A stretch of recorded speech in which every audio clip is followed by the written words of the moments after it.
तो हमारे पास नेक्स्ट है फोर्थ डिफरेंशिएटर। अब हमने लास्ट इंटीग्रेटर किया था, ठीक है। अब इंटीग्रेटर में हमने रजिस्टर यहाँ कैपेसिटर यहाँ पे लगाया था फीडबैक सर्किट में। अब हम क्या करेंगे, इनपुट रेजिस्टेंस और जो फीडबैक सर्किट वाले इन दोनों को हमने क्या कर देना है, इंटरचेंज कर देना है, ठीक है। ऐसे लिखे करेंगे हम इसको, माइनस प्लस वी आउटपुट है, ठीक है। अब यहाँ पे मैं लगाती हूँ कैपेसिटर और यहाँ पे लगाती हूँ मैं रजिस्टर, ठीक है।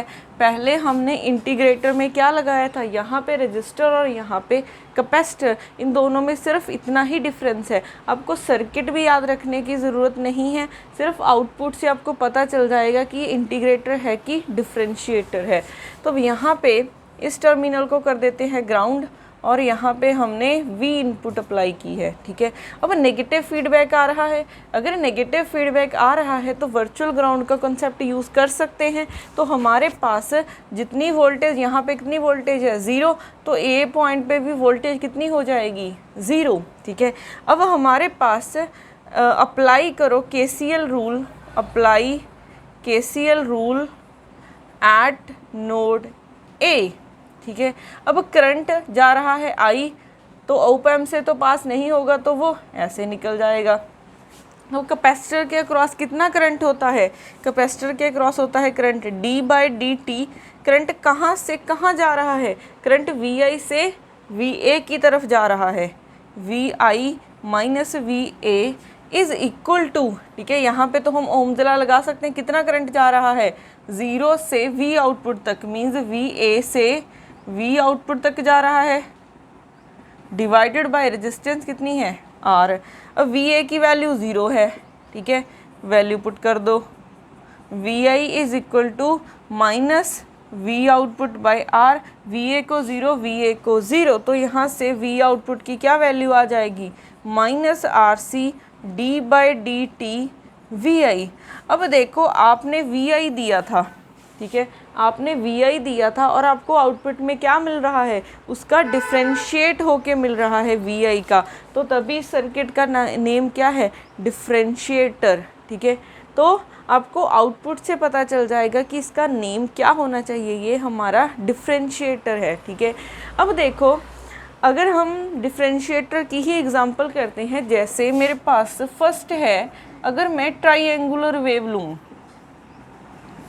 ट्राइएंगुलर वेव लूँ, ट्राइएंगुलर वेव कौन सी होती है, ये होती है। इसको थोड़ा सा बड़ा बनाते हैं, ये होती है ट्राइएंगुलर वेव, ठीक है। ये तो अप टू सो ऑन ऐसी ही चलती रहेगी।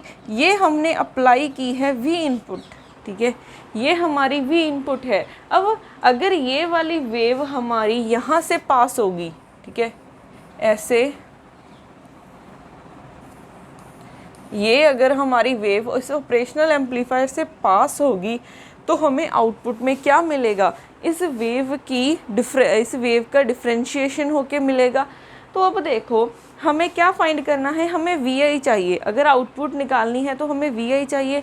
तो यहाँ से देखो हम इसको डिवाइड कर लेते हैं पार्ट्स में, ठीक है। डिवाइड किया तो यहाँ पे, क्योंकि इस तरफ हमारे पास क्या है, T है, और इस तरफ हमारे पास क्या है, VI है, इसको आप ऐसे मान लो, ठीक है। इस तरफ हमारे पास टाइम है और इस तरफ VI है। VI हमारा टाइम के साथ क्या कर रहा है, वेरी कर रहा है। अब इतने पार्ट को देखते हैं, फिर इतने पार्ट को देखते हैं। अगर हम यहाँ से यहाँ देखें, ठीक है, यहाँ से यहाँ देखें, ये क्या लग रही है, एक स्ट्रेट लाइन लग रही है जो ओरिजिन से पास हो रही है। तो हम लिख सकते हैं, इसके लिए हमारे पास इक्वेशन क्या हो जाएगी, फर्स्ट है, ये सेकेंड है, फॉर फर्स्ट हमारे पास VI is equal to T हो जाएगी। स्ट्रेट लाइन की इक्वेशन ऐसे ही होती है, VI, क्योंकि दो किस किस के बीच में ग्राफ बन रहा है, T और VI के बीच में बन रहा है, तो VI को मैं T लिख सकती हूँ। सिमिलरली अगर आप यहाँ पे देखोगे फॉर 2, क्योंकि यहाँ पे तो स्लोप इंक्रीज हो रही थी, पॉजिटिव स्लोप थी, बट इसके लिए हमारे पास क्या है, स्लोप डिक्रीज हो रही है, तो इसके लिए हमारे पास नेगेटिव स्लोप हो जाएगी, ठीक है, मीन्स माइनस टी हो जाएगा, ठीक है। नेगेटिव स्लोप है तो माइनस का साइन आ जाएगा। तो इसके लिए ये है इक्वेशन और इसके लिए ये इक्वेशन आई है। अब इसके क्रॉसपॉन्डिंग वी आउटपुट क्या हो जाएगी, ठीक है। अब हम थोड़ी सी सिंप्लिसिटी के लिए आर सी को मान लेते हैं 1, ठीक है। आर सी को हम 1 मान लेते हैं, तो यहाँ से वी आउटपुट क्या हो जाएगा, minus D V I by D T. अब वी आई की वैल्यू पुट कर दो यहाँ पे टी, तो V output is equal to, इसका डेरिवेटिव करोगे -1 आ जाएगा। सिमिलरली इसका करो, D V output is equal to minus D by D T minus of T, minus minus plus, और D T by D T 1 हो जाएगा, ठीक है। तो आपके लिए यहाँ से यहाँ इसके लिए वी आउटपुट की वैल्यू -1 है और यहाँ से यहाँ इसके लिए वैल्यू 1 है। तो अगर हम इसका ग्राफ बनाएं, ठीक है, आउटपुट ग्राफ बनाएं, तो वो कुछ ऐसा हो जाएगा।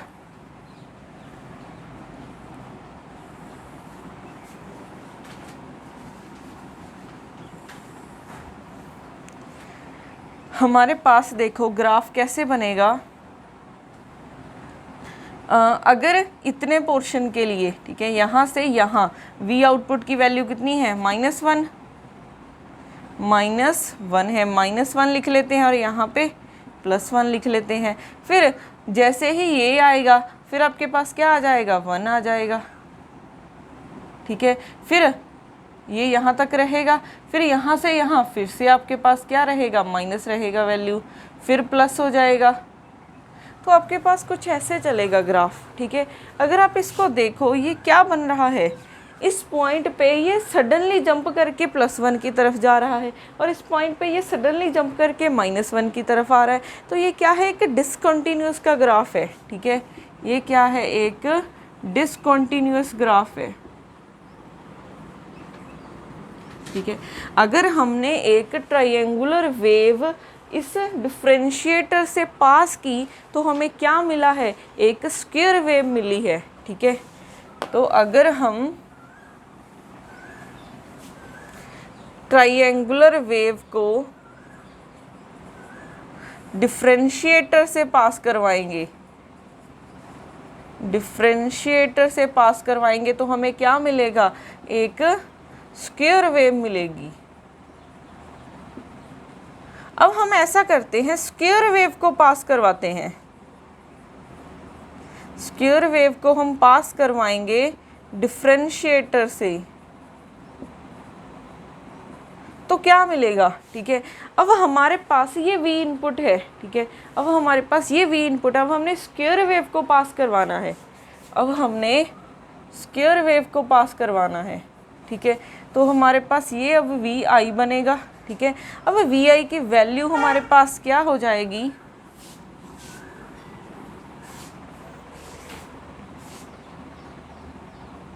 अब देखो हमारे पास वी आई की वैल्यू एक तो -1 है, ठीक है, एक हमारे पास वी आई की वैल्यू +1 है, एक माइनस है और एक प्लस है, ठीक है।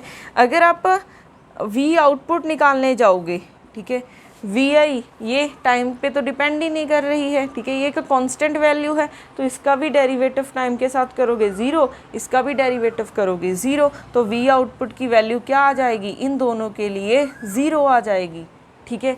अगर हम इसके क्रॉसपॉन्डिंग ग्राफ बनाएं वी आउटपुट का, ठीक है, आप इसके लिए देखोगे तब भी इसकी वैल्यू 0 है, ठीक है, आप इसके लिए देखोगे तब भी इसकी वैल्यू 0 है। बट अगर हम यहाँ से यहाँ देखें, इस पॉइंट पे देखो, ठीक है, इस पॉइंट पे ये बन रहा है, एक सडनली जंप आ रहा है, ठीक है। अगर आप इसकी स्लोप निकालने जाओगे, इसकी स्लोप क्या होगी, इन्फानाइट होगी, ठीक है। हमारे पास इस ग्राफ की स्लोप किसके इक्वल होगी, स्लोप होती है D V I by D T होगी, ठीक है। ये स्लोप हमारी यहाँ पे है, ठीक है, स्लोप ही तो है हमारे पास।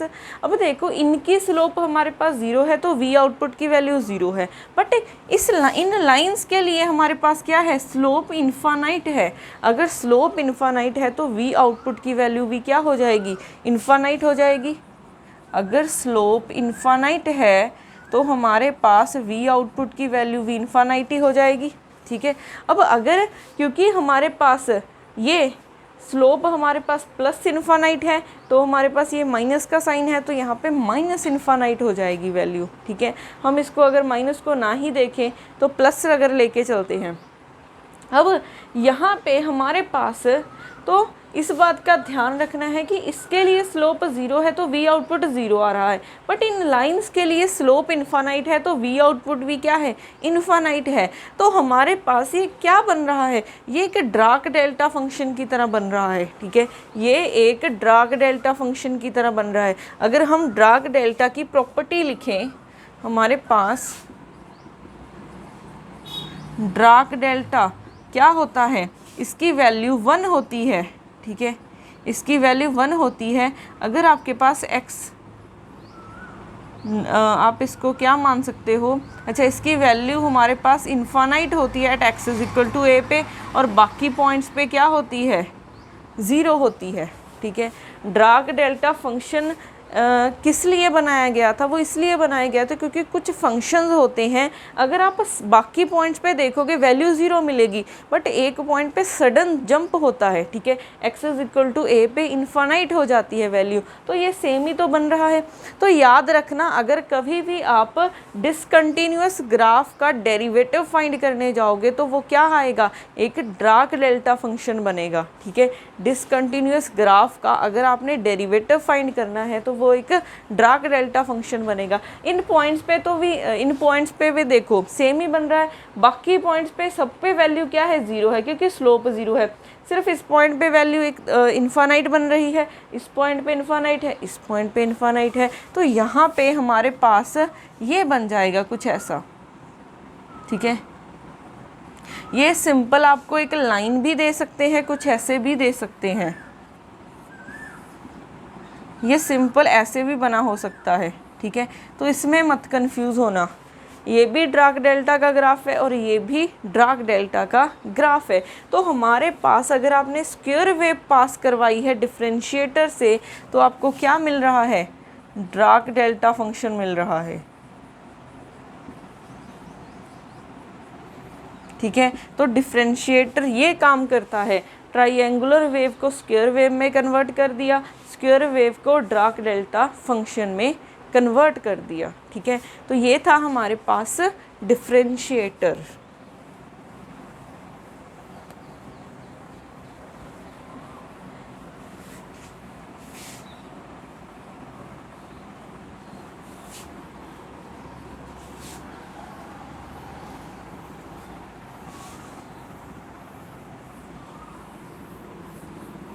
उसके बाद है हमारे पास 5th समिंग एम्पलीफायर, ठीक है। समिंग एम्पलीफायर मींस ये इनपुट्स का सम करके देगा आपको, ठीक है। इसका सर्किट कुछ ऐसे बनेगा, माइनस प्लस, इसको हम ग्राउंड कर देते हैं,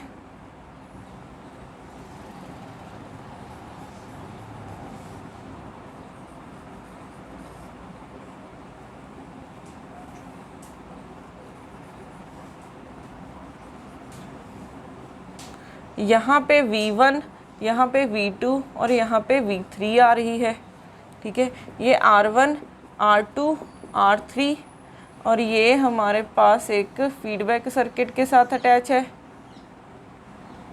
इसको हम RF दे देते हैं नेम, ये हो जाएगा V आउटपुट।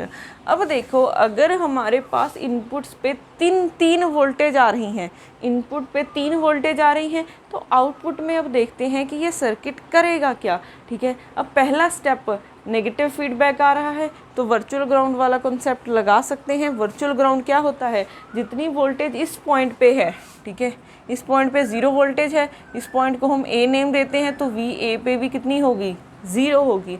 अब देखो, ये तीनों क्या है, पैरेलल सर्किट्स हैं, तो पैरेलल में हमारे पास वोल्टेज सेम होती है, तो इस पॉइंट पे भी VA है, इस पॉइंट पे भी VA है, इस पॉइंट पे भी कितनी है, VA है, इस पॉइंट पे भी VA, इस पे भी, और इस पे भी हमारे पास VA वोल्टेज होगी।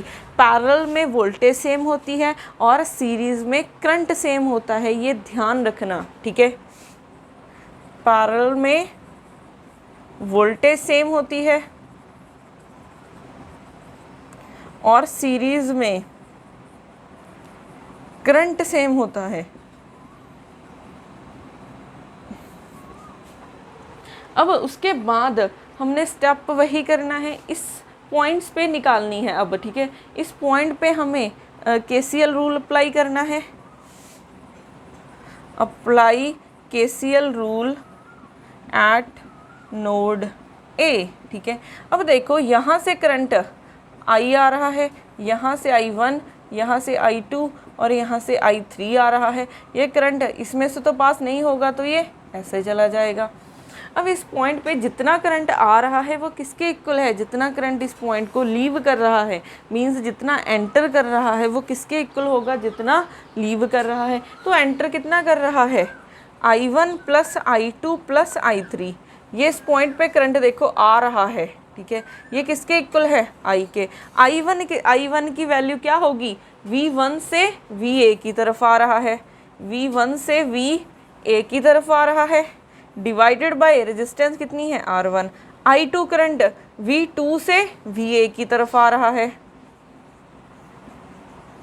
प्लस V3 से VA की तरफ आ रहा है, divided by R3 is equal to, अब करंट I यहाँ से यहाँ जा रहा है, मीन्स VA से V आउटपुट की तरफ जा रहा है, डिवाइडेड बाय क्या है, डिवाइडेड बाय RF। अब VA की वैल्यू 0 है तो वैल्यू पुट कर दो, V1 by R1 plus V2 by R2 plus V3 by R3 is equal to minus V output by RF, ठीक है। अब मल्टीप्लाई कर देते हैं तो क्या हो जाएगा, V output is equal to minus RF V1 by R1 plus V2 by R2 plus V3 by R3, ठीक है। इसको हम कुछ ऐसे लिख सकते हैं, अगर हम यहाँ पे लिखें माइनस को ऐसे लिखते हैं, RF को मल्टीप्लाई करा दो, V1 plus RF by R2 V2 plus RF by R3 V3, ठीक है।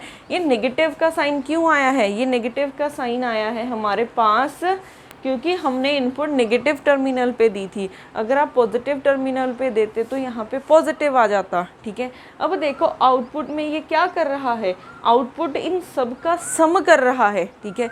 इन सब का आपको सम करके मिलेगा, तभी इसका नेम क्या है, समिंग एम्पलीफायर है, ठीक है। तो सिर्फ आपको आउटपुट निकालनी आनी चाहिए। नोड ए पे कैसे निकालनी है, नोड ए पे हमने केसीएल रूल कैसे लगाना है।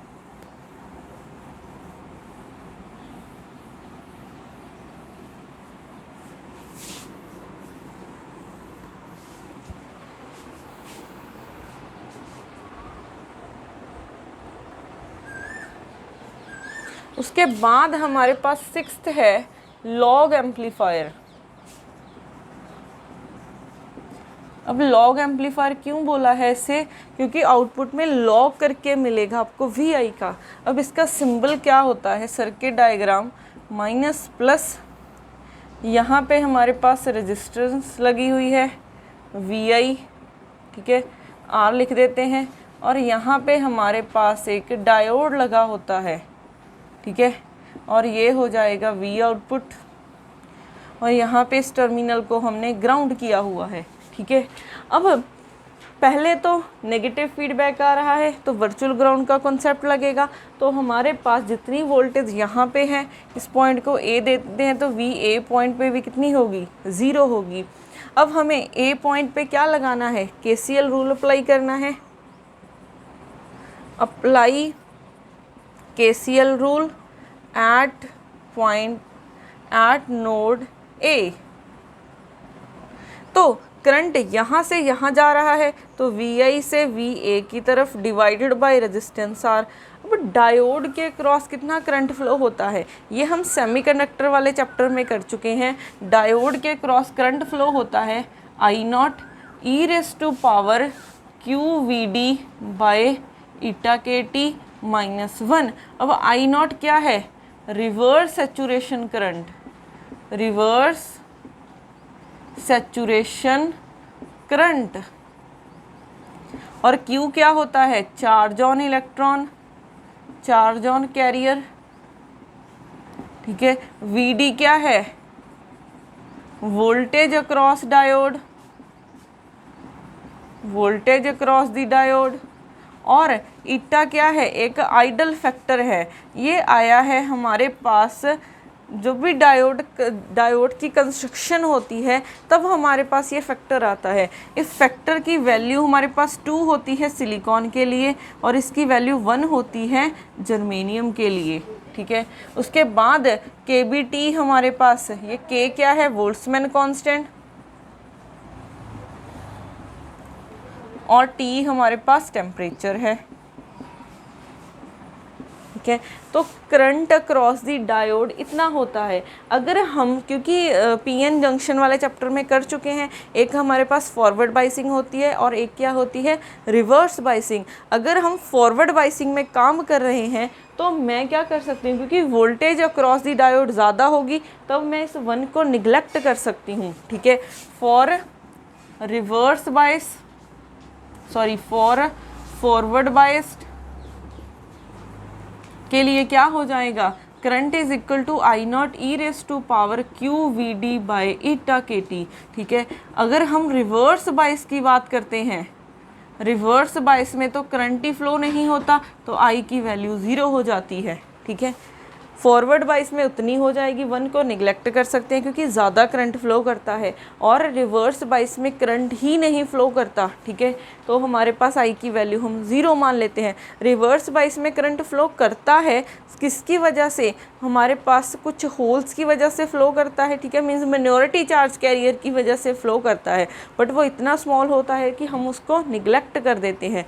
तो फॉरवर्ड बाइस में करंट फ्लो होता है और रिवर्स बाइस में करंट फ्लो नहीं होता है। तो यहाँ पे हमारे पास डायोड, क्योंकि हम पॉजिटिव टर्मिनल अटैच कर रहे हैं पॉजिटिव के साथ, तो आपने ये चेक करना है, अगर तो डायोड फॉरवर्ड बाइस है तब तो करंट फ्लो होगा, अदरवाइज अगर रिवर्स बाइस है तो करंट फ्लो नहीं करेगा, ठीक है। तो आउटपुट 0 आ जाएगी। अब यहाँ पे करंट ऐसे जाएगा, इससे पास नहीं होगा तो वो ऐसे निकल जाएगा। अब करंट कितना फ्लो करेगा, ठीक है। करंट फ्लो करता है I not E raise to power Q by eta K T V, voltage across the diode है तो कितना वोल्टेज होगी, वी मीन्स कितना पोटेंशियल डिफरेंस होगा, 0। करंट कहाँ से कहाँ जा रहा है, 0 से वी आउटपुट की तरफ, मीन्स वी ए से वी आउटपुट की तरफ जा रहा है, ठीक है। वी ए की वैल्यू 0 पुट कर दो, I not E raise to power Q minus V output by eta K T. अब हमें वी आउटपुट की वैल्यू निकालनी है, पहले इसको नीचे लेके आते हैं, R I naught is equal to e raise to power Q V output by eta K T, ठीक है। तो अगर हमने वी आउटपुट की वैल्यू निकालनी है, ई इस तरफ क्या बन जाएगा, लॉग बन जाएगा, तो log of V I by R I naught is equal to minus Q V output by eta K T. तो यहाँ से वी आउटपुट की वैल्यू आ जाएगी, वी आउटपुट की वैल्यू क्या बन जाएगी, minus eta K T by Q log of V I by R I naught. अब देखो आपने वी आई दी थी और आउटपुट में आपको लॉग ऑफ वी आई मिल रहा है, ठीक है। तो कैलकुलेटर्स में अगर आप प्रेस करते थे कि लॉग ऑफ कुछ भी निकालना है तो वहाँ पे ये सर्किट लगा होता है, ठीक है। तो हमारे पास ये क्या हो जाएगा, लॉगरिथमिक एम्पलीफायर या फिर लॉग एम्पलीफायर हो जाएगा। अब वैसे ही जैसे डिफरेंशिएटर और इंटीग्रेटर में हम इंटरचेंज करके कर सकते हैं, तो अगर आप इन दोनों को इंटरचेंज कर दो तो आपके पास एंटी लॉग एम्पलीफायर बन जाएगा या फिर एक्सपोनेंशियल एम्पलीफायर बन जाएगा।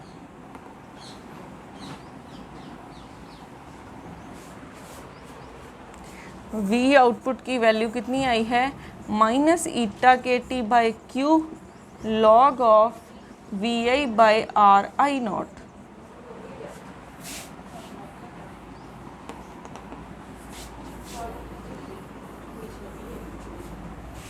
उसके बाद है 7th एंटीलॉग और एक्सपोनेंशियल एम्पलीफायर। ठीक है, इसमें क्या करना है, इन दोनों को इंटरचेंज कर दो बस, माइनस प्लस, सॉरी यहाँ पे हमने डायोड लगाना है, यहाँ पे रेजिस्टेंस, यहाँ पे V आउटपुट है और इस टर्मिनल को ग्राउंड, और यहाँ पे हमने VI दे रखा है। ठीक है, अब इसको हम R मान लेते हैं। तो पहले तो ये नेगेटिव फीडबैक आ रहा है, तो वर्चुअल ग्राउंड का कॉन्सेप्ट अप्लाई होता है, तो जितनी वोल्टेज यहाँ पे है उतनी ही यहाँ पे हो जाएगी, तो VA हो जाएगा 0। अब हम अप्लाई करते हैं नोड A पे KCL rule, apply KCL rule eight node A। तो करंट आ रहा है I, इतना ही यहाँ से पास हो जाएगा। तो डायोड के क्रॉस करंट कितना होता है, I0 e⁻⁴ वोल्टेज डिफरेंस कितना है, करंट VI से VA की तरफ जा रहा है, VI minus VA is equal to, अब करंट यहाँ से यहाँ जा रहा है तो VA से V आउटपुट की तरफ, क्योंकि ओम्स लॉ लगा सकते हैं, रेजिस्टेंस है, डिवाइडेड बाय R, VA की वैल्यू 0 पुट कर दो, Q VI/ηkT is equal to minus V output by R। तो यहाँ से V आउटपुट की वैल्यू हो जाएगी माइनस RI0 e⁻⁴ ठीक है, तो V आउटपुट की वैल्यू ये बन जाएगी। आप इसको देखोगे ये क्या हो रहा है, अगर आपने VI दिया है इनपुट पे, आपको उसका एक्सपोनेंशियल होके मिल रहा है। अगर हम इससे देखें तो ये क्या मिल रहा है, हमें एंटी लॉग मिल रहा है। ठीक है, एक्सपोनेंशियल को हम एंटी लॉग भी तो बोल सकते हैं। ठीक है, तो ये हमारा हो जाएगा एंटी लॉग एम्पलीफायर, और ये क्या था हमारा लॉग एम्पलीफायर। तो सर्किट भी याद नहीं रखना, आउटपुट भी याद नहीं रखनी, सर्किट गिवन होगा, आउटपुट निकालनी है सिर्फ इस पॉइंट पे आपने KCL रूल अप्लाई करके। ठीक है, तो अब तो हम बहुत क्वेश्चंस कर चुके हैं एम्पलीफायर्स जिस पे हमने यही वाला रूल अप्लाई किया, और जो भी आप बाकी भी देखोगे सब पे हमने यही रूल अप्लाई करना है। नोड A पे KCL रूल अप्लाई करके आउटपुट निकल जाती है। ठीक है,